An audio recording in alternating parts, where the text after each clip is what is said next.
Some of the harshest voices in your life don't come from other people. They come from inside of you. And the most dangerous part is this: the inner critic rarely sounds like cruelty. It often sounds like wisdom. It says, I'm just being realistic. I'm just trying to protect you. I'm just telling you the truth. But protection that destroys you is not protection. It is a prison. The official alignment anchor. Yellow light. Pause. Breathe. Right where I am, God is. So I ask, what is the most aligned next step? Not the most impressive one. And I move, one faithful step at a time. Here is today's consequence. When the inner critic sounds like wisdom, you call self-attack discernment, and you stay small in the name of safety. And the cost is not only confidence, the cost is movement. Because the critic doesn't usually tell you to quit out loud. It tells you to wait, to perfect, to delay, to prove, to earn the right to begin. And while you are busy earning permission, your life passes by. In this conversation, there are two familiar characters. Character A is the critic. The critic believes shame is a tool. It confuses pressure with progress. The critic would look something like, who do you think you are? Oh, don't embarrass yourself. You are not ready. You'll fail, so why try? Other people can do it, but not you. The critic is loud, but loud is not the same as true. Character B is the coach. The coach tells the truth without contempt. It uses clarity, not cruelty. The coach looks something like, this matters to you. Take one step. You can learn as you go. Be faithful, not flawless. You're allowed to be seen beginning. Let's try again with tenderness. And listen, beloved, the critic usually formed as a protector. It learned that if it shamed you first, nobody else could hurt you. But this is not wisdom. That is fear with a microphone. Here's how the inner critic hides in plain sight. It can look like calling yourself lazy when you're actually overwhelmed. Calling yourself too much when you're simply honest.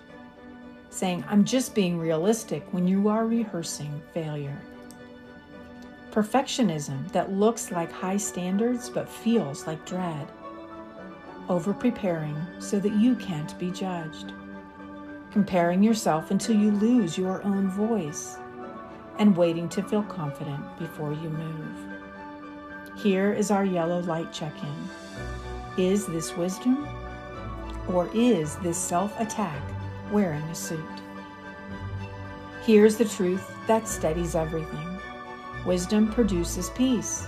The inner critic produces pressure. Wisdom leads you forward. The critic keeps you circling. And if God is love, then love does not speak in contempt. Love corrects, yes, but love never condemns. Green light is not, I feel perfect. Green light is, I am willing. Red light is not, I'm not enough. Red light is, this approach is not aligned. Yellow is our holy hinge, because yellow is where you pause long enough to separate the voice of fear from the voice of truth. And boy, do I know that inner critic voice. I know how it tries to sound like wisdom, because if it sounded like cruelty, we would refuse it. But it slips in quietly. Be careful. Don't get too excited. Don't put yourself out there. Who do you think you are? And I had to learn this. Just because a thought is familiar doesn't make it true. Just because a voice is loud doesn't mean that it is wise. What shifted for me was practicing discernment inside my own mind, because not everything that sounds like truth is truth. Think of the inner critic like a smoke alarm that goes off every time you make toast. It's trying to protect you, but it's miscalibrated. The alarm is real, the danger is not. Yellow light is when you don't start sprinting around the house. You simply check the kitchen. Is this smoke or is this toast? Is this wisdom or is this fear? Our pivot protocol. Pause, assess, and decide. Here's how to work with this today in real moments. Pause. When the critic shows up, take one breath. Not to fight it, but to create space. Step 2 is to ask 3 questions. Is this voice moving me toward wholeness or shrinking me into fear? Would I speak to someone I love this way? Or what would the coach say in one sentence? And if you want the alignment chain, use this.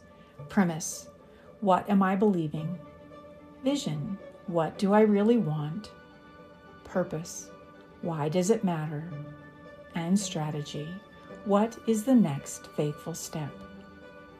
Because the critic often sits on a premise like, if I'm not perfect, I'm not safe. And beloved, perfection is not safety. Presence is. Our third step is to decide.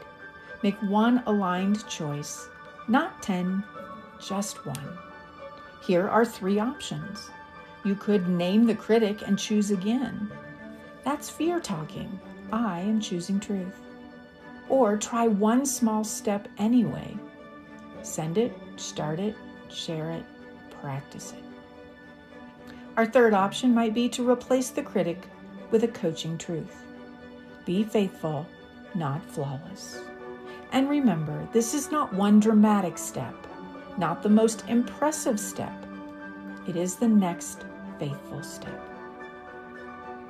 So here is your charge for today. Stop calling the inner critic wisdom. Wisdom makes you brave. The critic makes you small. And we always remember our yellow light, to pause, assess, and decide. So today, practice this sentence. Love does not speak in contempt. I will not either. If you like to journal, use the following prompt. Where has my inner critic been disguised as being realistic? And what would the coach say instead? If something in today's conversation stirred you, don't rush past that. That stirring is often the soul's way of saying, pay attention, this is your yellow light. And you don't have to navigate this alone. If you are craving clarity, if you're ready to live with purpose, and you want aligned action that holds up in real life, I would love to support you. You can reach out to learn more about Life Charter or what it looks like to work with me, Babs. Just send me a message with the word yellow and tell me where you feel stuck, numb, or unsure. I'll respond with the next best step and the simplest way we can walk it together. Until tomorrow, yellow light, pause, breathe. Right where I am, God is. What's the most aligned next step? Not the most impressive one. And I move, one faithful step at a time. Thank you for sharing this journey with me. I love you deeply. For in truth, we are old friends because we are one.